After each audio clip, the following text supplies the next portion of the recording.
मित्र नमस्कार, मैं अनिरुद्ध विश्वकर्मा। आप देख रहे हैं हिंदुस्तान। आज छठा दिन है स्वामी अविमुक्तेश्वरानंद सरस्वती धरने पर। आज मेला परिसर में उन्होंने भ्रमण किया, लोगों को आशीर्वाद दिया, लेकिन गंगा स्नान पर विवाद बरकरार है।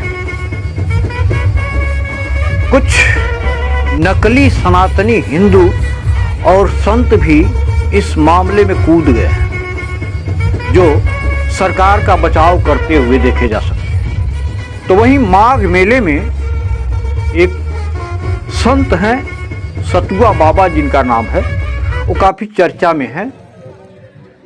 तो उनका भी एक बयान आया है जो सत्तापोषित है, क्योंकि उत्तर प्रदेश के मुख्यमंत्री योगी आदित्यनाथ के वो खासम खास लोगों में से गिने जाते हैं, बल्कि ये कह लीजिए खासम खास संतों में उनका भी एक नाम है, यानी सत्तापोषित संत हैं।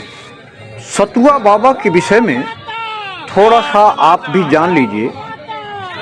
उनका असली नाम संतोष तिवारी है, जो उत्तर प्रदेश के ललितपुर जिले में पैदा हुए। सूत्रों की माना जाए तो 11 वर्ष की आयु में उन्होंने घर को छोड़ दिया और वह आध्यात्मिक मार्ग पर चल पड़े।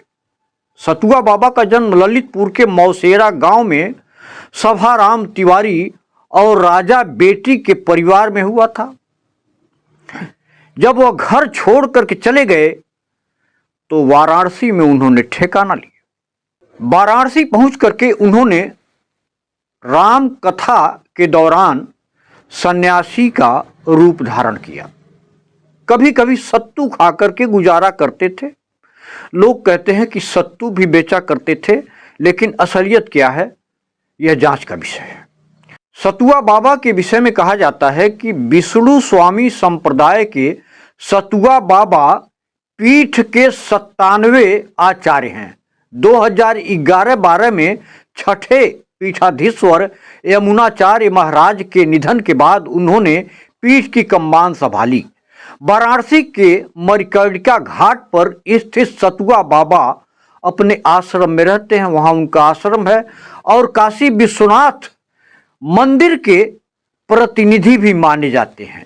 2026 के माघ मेले में लग्जरी गाड़ियों जैसे लैंड रोवर डिफेंडर से वह चर्चा में रहे।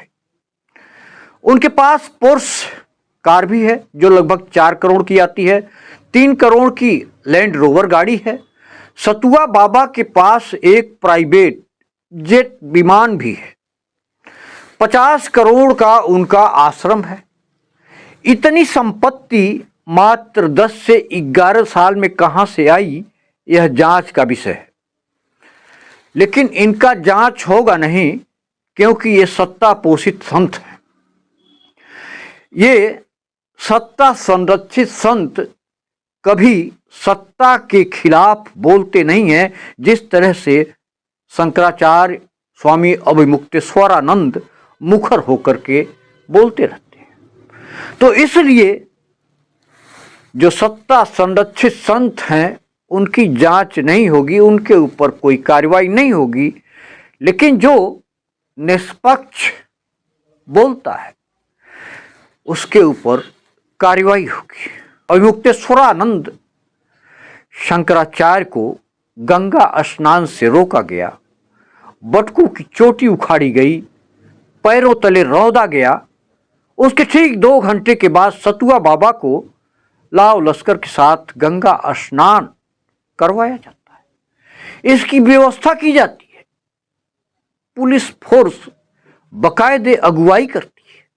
प्रयागराज बड़ी संगम, जहां गंगा मैया सबको स्नान करवाती हैं। लेकिन आज सवाल गंगा मैया से नहीं, सरकार से है। पहला प्रश्न यह है कि सतुआ बाबा को शासन प्रशासन द्वारा प्रोटोकॉल के तहत गंगा स्नान करवाया गया? यदि हां, तो सवाल दूसरा है कि सतुआ बाबा का संवैधानिक या धार्मिक पद क्या है? क्या वे किसी पीठ के शंकराचार्य हैं क्या वे अखिल भारतीय किसी मान्य मठ के अधिपति हैं? क्या वे शास्त्र सम्मत गुरु परंपरा के शीर्ष आचार्य हैं? उत्तर स्पष्ट है, इसमें से कुछ भी नहीं है। स्वघोषित संत हैं।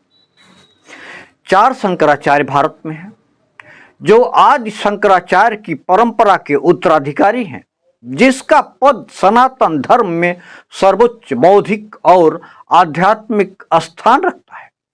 उन्हीं में से एक शंकराचार्य स्वामी अविमुक्तेश्वरानंद जी हैं।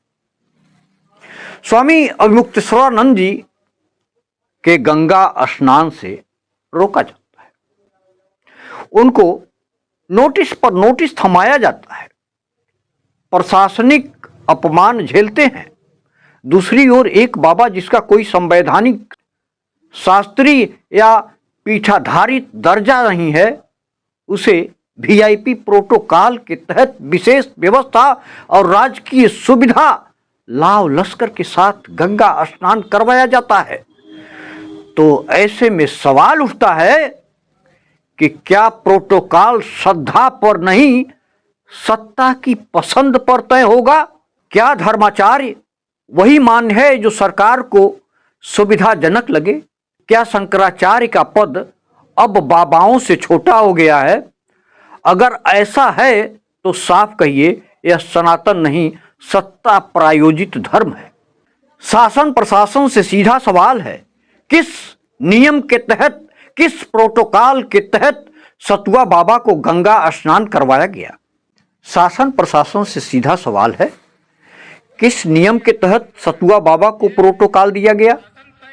क्या कोई लिखित आदेश मेला प्रशासन के पास है? अगर सतुआ बाबा को वीआईपी सुविधा दी जा रही है तो फिर एक शंकराचार्य को क्यों नहीं? क्या प्रशासन अब तय करेगा कि कौन बड़ा संत है और कौन छोटा संत है? यह सिर्फ एक शंकराचार्य का अपमान नहीं है, यह सनातन की बौद्धिक रीढ़ पर प्रहार है। यह धर्म में सत्ता के हस्तक्षेप का खतरनाक उदाहरण है।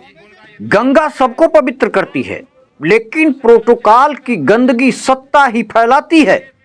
अगर आज सवाल नहीं उठाया गया तो कल शंकराचार्य भी अनुमति लेकर ही सांस लेंगे। धर्म को सत्ता का मोहताज मत बनाइए, मर्यादा बचाइए, नहीं तो इतिहास कभी माफ नहीं करेगा। नमस्कार।